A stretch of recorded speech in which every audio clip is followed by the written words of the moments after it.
మెయిన్గా అశోక్ కుమార్ వేముల, నీకు 24 hours time ఇస్తున్నా. నువ్వు గనక నాకు 24 hours అపాలజీ నీ నుంచి రాలేదనుకో, దీన్ని నేను ఎక్కడ ఎస్కలేట్ చేయాలి, ఎంత చేయాలో నేను అసలు ఇంతవరకు నా లైఫ్లో నేను ఒక ఒక మీమర్ కానీ, ట్రోలర్ కానీ, లేకపోతే నా మీద వాడిన వర్డ్స్ కానీ ఎప్పుడు కూడా నేను రియాక్ట్ అవ్వలేదు.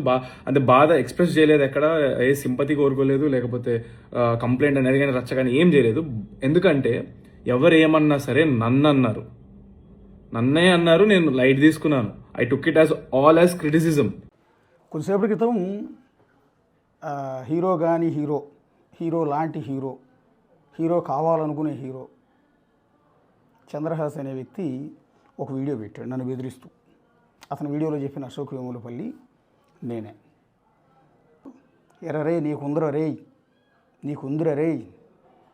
24 గంటలు టైం ఇస్తున్నా, లేకపోతే నీ సంగతి చూస్తా అంటే చంపేస్తావా, రౌడీలు పంపుతావా, ఎంత తెరిచి కూర్చుంటారా ఇక్కడ?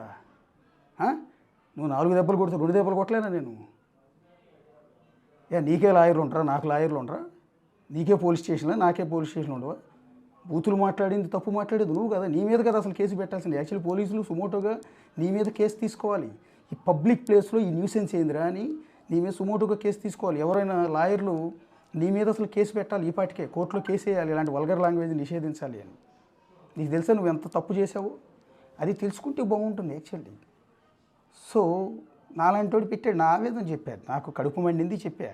నీకు నాకు వ్యక్తిగతమైన గొడవలు ఏమి లేవే, నీ కెరీర్ నాశనం చేయాలని నాకేం ఇంట్రెస్ట్ లేదు. నువ్వు అసలు తెలియదు, నువ్వు ఫస్ట్ సినిమా తీసావంటున్నావు, కానీ అది కూడా నాకు మీ నాన్నగారు తెలుసు నాకు. ఎందుకంటే నేను చిన్నప్పటి నుంచి మీ నాన్నగారి సీరియల్స్ అవి నేను చూశాను.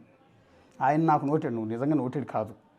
సరే ఓకే, అయినా కూడా నువ్వు 2వ సినిమా తీస్తున్నావు అని చెప్తున్నారు. నీ సినిమా హిట్ అవ్వాలి, నీ డబ్బులు పెట్టిన ప్రొడ్యూసర్కి డబ్బులు రావాలి, నీకు మంచి పేరు రావాలి, మంచి యాక్టర్ అవ్వాలి కోరుకుంటా నేను కూడా. నాకేం తప్పలేదు, నీకు నాకు వైరం లేదు, మీ నాన్నగారికి నాకేం వైరం లేదు.